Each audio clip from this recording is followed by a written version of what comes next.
Contra is a term for the strongest combatants, possessing fierce fighting spirits and the qualities required for guerrilla warfare.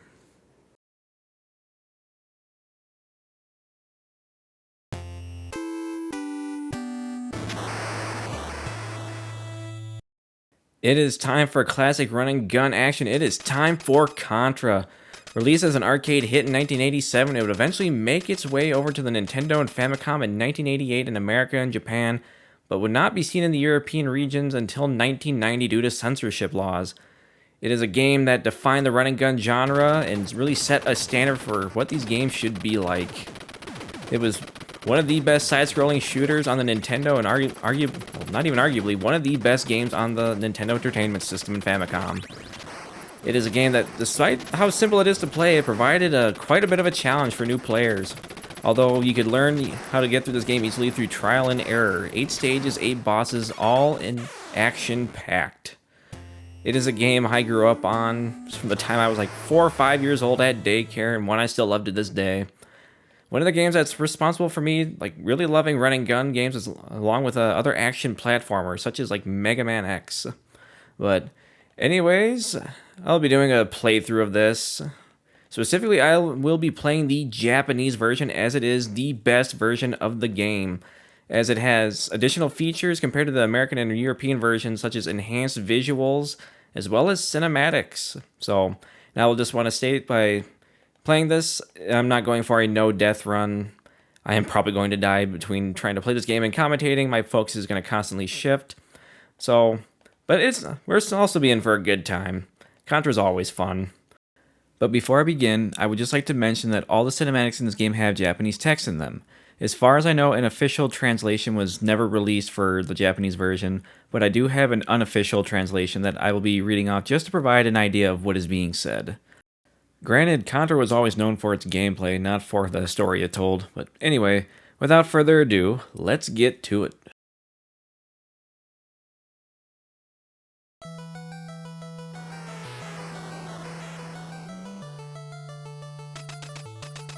In 2631 AD, a mysterious meteorite fell down in the Galuga archipelago off the coast of New Zealand.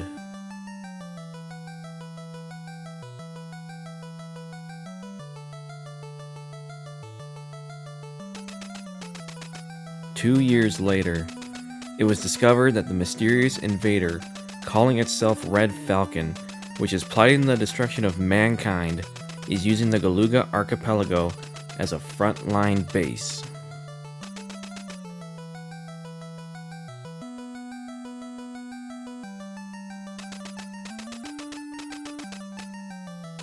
Earth Marine Corps HQ gave Marine Contras Bill and Lance the order to destroy the base.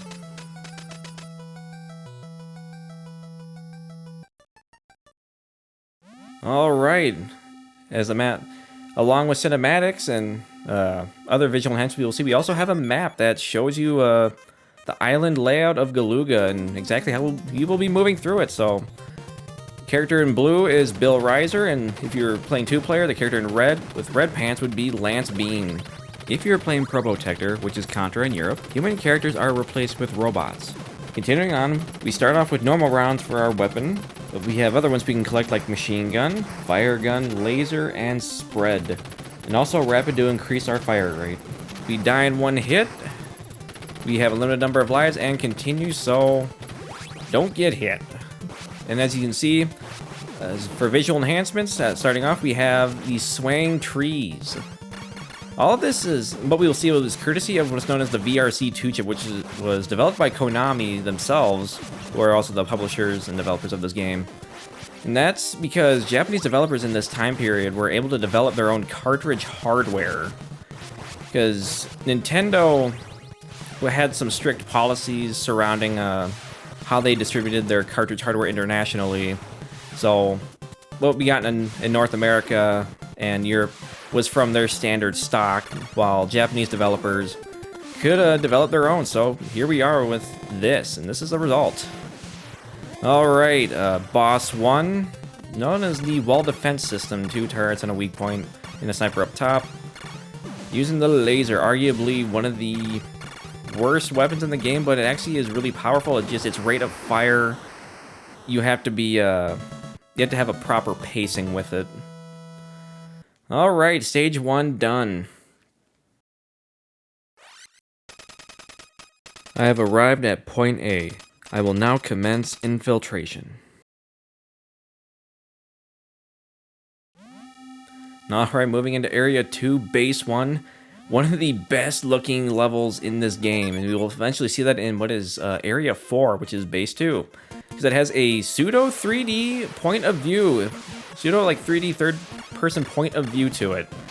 And you did not see anything like this in a lot of games back in this day, so for this to be pulled off, it was just amazing and absolutely blew me away the first time I saw it. And I can only imagine how others felt when they first saw something like this in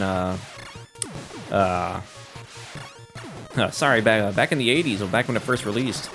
Because it was understandable the arcade version of the game could probably do something like this because of the hardware that had compared to this. It was also in 16-bit, so visually it looked different too, but arguably the home console versions here look the best.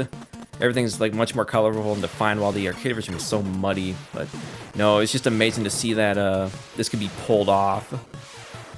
Okay, gotta look out. Enemies throwing fireworks. Oh, I missed. Oh, there we go. Now we are moving our way into the boss. Like, just the way you see this, like, transition through is just so amazing. Alright, boss 2, this base defense system known as Garma Kilma. Which is like some kind of, I'm not gonna say sentient, but, it's gonna try and kill us. Yeah, I don't really know how to describe it exactly, but so stage 2 for VRC2 chip differences. The flashing light patterns actually up top are slightly different by comparison with the other ones. So I'd have to actually look at it to really notice the differences. But yep, there we go. Stage 2 done. Well, area 2. It's referred to as stages in the other versions, but areas in this one. But by Super C it would change. I have destroyed Garma Kilma, proceeding to my next destination, Point B. Alright, moving into Area 3 Waterfall right off the bat. The waterfall patterns are slightly different, and I think some of the rock formations are a bit different too. It's really nothing noticeable, but if you also actually pause while playing this version of the game, it still stays animated. The other versions, they do not do that, but alright.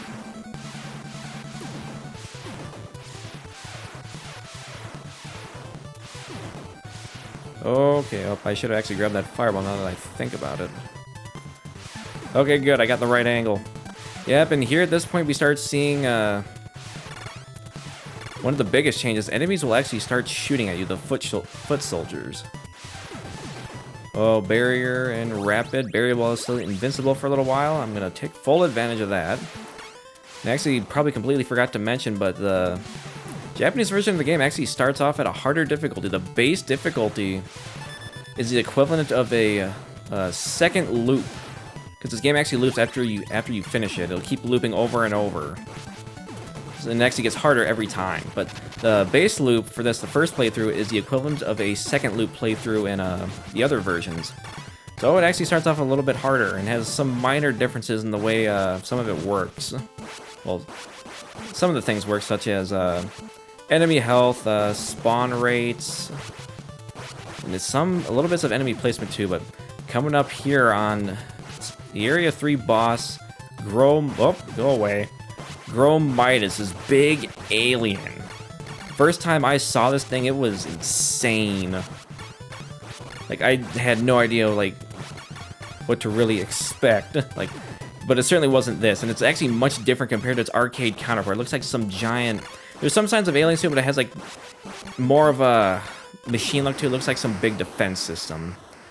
But yeah, this is actually the first time this game. It's all about an alien invasion, and this is the first time you see any sign of the aliens. Otherwise, you don't see them again until. Otherwise, you wouldn't know until later. Anyway, I have arrived at Point B. I will now commence infiltration. Alright, Area 4 Base 2, another pseudo 3D point of view. Third person point of view stage. Still looks amazing. Yeah, it kind of took me by surprise too, because now enemies start throwing out all these rolling pins normally. Plus, now the wall weak points here, I forget what they're called, the little spots there, they have shields over them, so you gotta destroy those. Alright, Spread doing its thing. Spread is arguably not even arguably, it is the best weapon in the game. Granted, all weapons can be used. It's just that this one works better because of how much it covers on the screen. So you're rather safe when using it, unless you're coming up on targets that take multiple hits, and you gotta position yourself just right.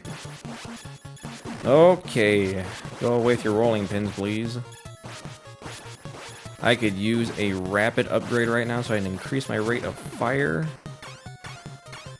Okay, that's one. There we go. Moving on to the next segment.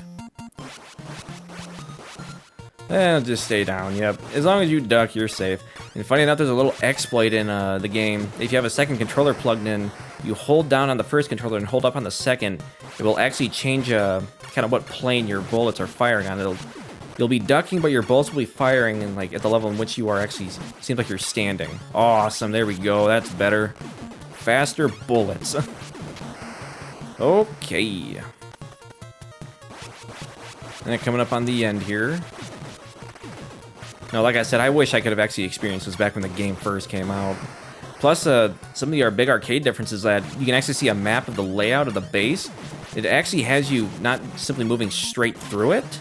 You're actually moving, you move to the end and you move either left or right, because it actually, like, twists and turns. So it's actually quite a nice detail. Of course, you know, the enemies running off from the sides.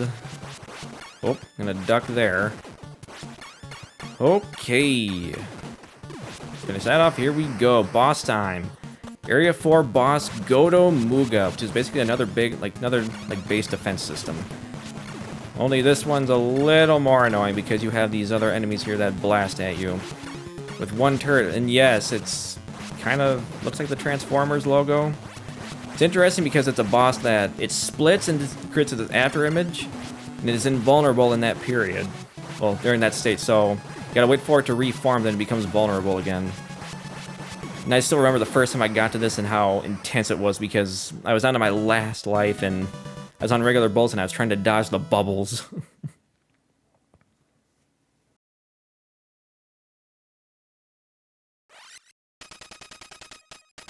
I have destroyed Godo Muga. I will now aim for the enemy's stronghold. Point C.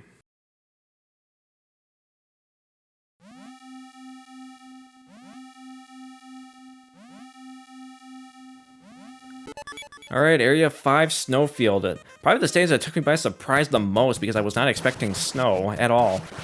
And the visual difference, we have swaying trees and blowing snow, which is not present in the other two versions. Plus, in the arcade version of this game, you encounter the boss of this stage earlier on. It's more like actually, I guess not earlier on, but it's... Yeah, you encounter it much earlier on. Because the arcade version, compared to the home console releases, featured less stages. Oh shoot! Oh, I got distracted. That's my own fault.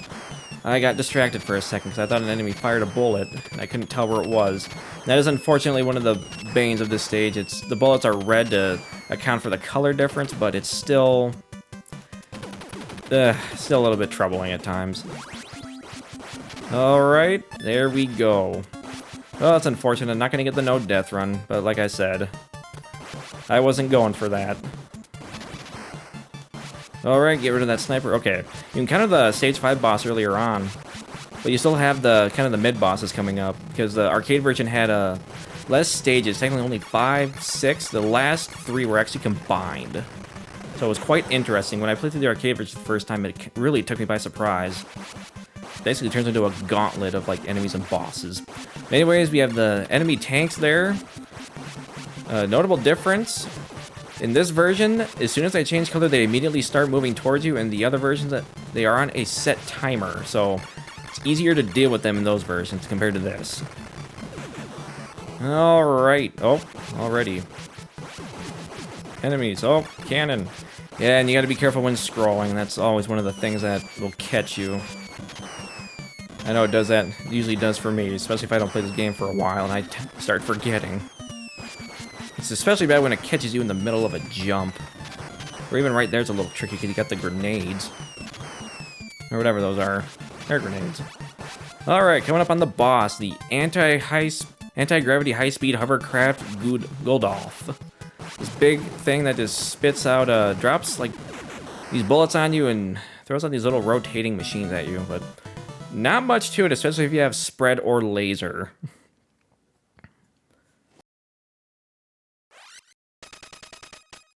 I have arrived at point C. Communication will be impossible beyond this point. I will do my utmost to destroy the enemy's stronghold. Area 6 Energy Zone. I can't believe I can't believe I haven't talked about the music, but I guess anyone who's played Contra knows it has probably one of the best soundtracks for any NES game. It is amazing. This track in particular is really good. I like it. Okay, oh boy, gotta be careful because this stage we have more environmental hazards in terms of like these fire streams that burst out of these pipes, and we have all these turrets all over the place. Okay, and oh god, some of those jumps, just the perspective on some of those gaps is so tricky at times. There's one in particular in stage 7 when we get to it, area 7, that's probably could warrant another death for me if I'm not careful. Okay. Barrier, invincible, and I can just run our way through the stage. This will last me up until I get to the final stretch of the boss. So, alright, make the most of it. You know, this level actually looks pretty good, pretty crazy too. Now that I really sit and look at it again. Oh, okay, for a second I thought that was gonna actually touch me. Gonna hit me. Alright, coming up on the boss, Gorudia or Gordia, depending on the region. The Helmeted Demonic Titan. Not much to him. He jumps, he throws these spinning discs at you, he runs at you. Yeah.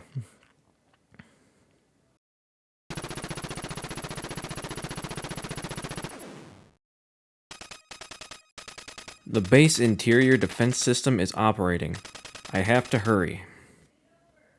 That was such a nice Rambo impression of you, Bill. I give you an A for effort. Area 7 Hangar. Alright, yep, back to the stage 1 music. Okay, gotta be careful. Yep, and in this stage, these spike machines here, I actually don't know what they're called. They move faster in this version of the game. And right there is usually one of the spots where I end up... My no-death runs tend to come to an end if I'm not careful. Oh, that's a rapid, okay. I believe I already have that, yeah, I should be good. Alright, and yeah, all these spike walls as if those are really gonna stop any players. So I can't imagine anyone's just gonna run right into those ones. Oh, this stage was always wacky because it introduced the these moving carts here, and those will kill you if you run into them while they are moving. Okay. Oh good, I'm still invincible. Alright, I want to make my way up to the top here, because it is much easier to... Here we go. Alright, there we go. Yeah, it's much easier for me to do the jump up here compared to when I'm down there. Oh my god. That's always a little nerve-wracking. I can't help but get nervous right there. Alright. You're coming up on the end. One last little... This right here, when I was a kid and I first came across this, it took me by surprise. Like, okay, alternating patterns, I gotta time this correctly, but right here... Oh, I hate this part. Because if your RNG is not on your side, that can happen, or enemies will spawn behind you when you are stuck in front of those turrets. Okay, coming up on the boss, the final gate or entrance defense system. That's it. Yeah, it's literally two, like, bombing, like, the two devices out there that spit out bombs that split into three, and you have enemies that come through the gate.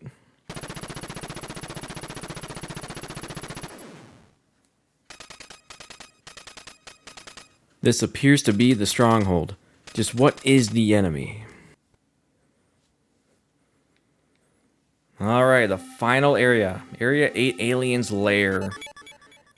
One of the most shocking and, to me, one of the best stages in the game, because it's... Look at this. Oh, this area was shocking when I first came to it, because this is where I first found out, okay, it's aliens. And this game being... Oh, I did not want machine, but oh well, I'll take it. Oh god. Well, I'm invincible, I'll be fine, I can get spread again later anyway. Alright, I mean, this game is pretty much inspired by a lot of 80s action movies, some of them being Predator, but mainly Alien, Ridley Scott's Alien. So, here we have the first part of the final boss, Emperor Demon God Java. Quite interesting, looks like the chest burster. And we'll actually see more references to Alien as we get to the end of the stage. Okay, yep, just gotta time these jumps. Okay, wall mouse, go away. I know there's a weapon pod coming up, I gotta be careful. That has spread in it, and I know I want it. Alright, there we go, back at it. Yep, so, also the visual difference provided by the VRC2. The level pulsates, the environment all pulsates, as if it's alive. And I actually like this visual detail very much, compared to how it is in the other versions. It's just still. That's it, there's really nothing else to it. So no, it looks amazing like this. Alright, coming up on the end here. Yep, face huggers, there they are. Yep, we have face huggers. Those caught me by surprise the first time I ran into them. It's like, I was actually like, I couldn't believe it what I was seeing. Alright, right here. We have the final boss, Alien Heart, the Gomoramos King. I think that's what it's called. Literally, all I gotta do is get in close and blast it. Just beware the aliens will drop down on you. Alright. Please tell me that didn't. I'm not counting that. I'm not counting that. Red Falcon is defeated.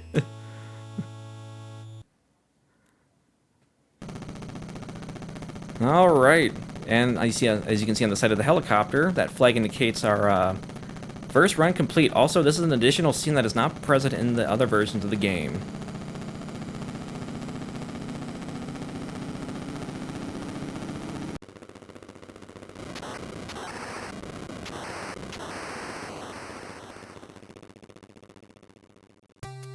That is a wrap on the timeless classic known as Contra. The game is still fun even to this day, and it always will be to me, honestly.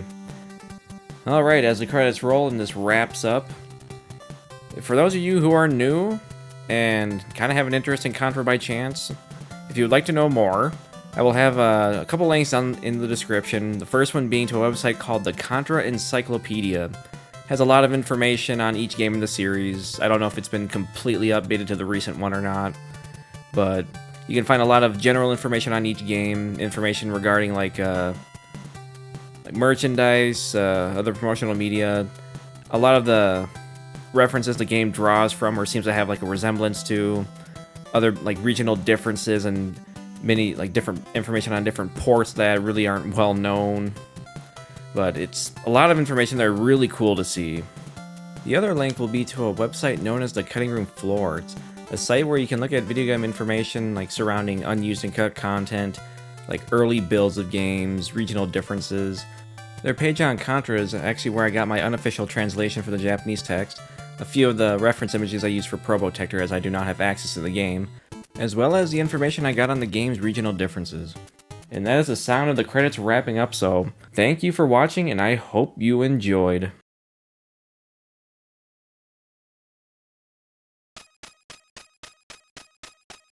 Foolish Earthlings! You actually thought this annihilated Red Falcon? Well, we lost, our Earth frontline base. We are already making our next move. Red Falcon will be eternally immortal.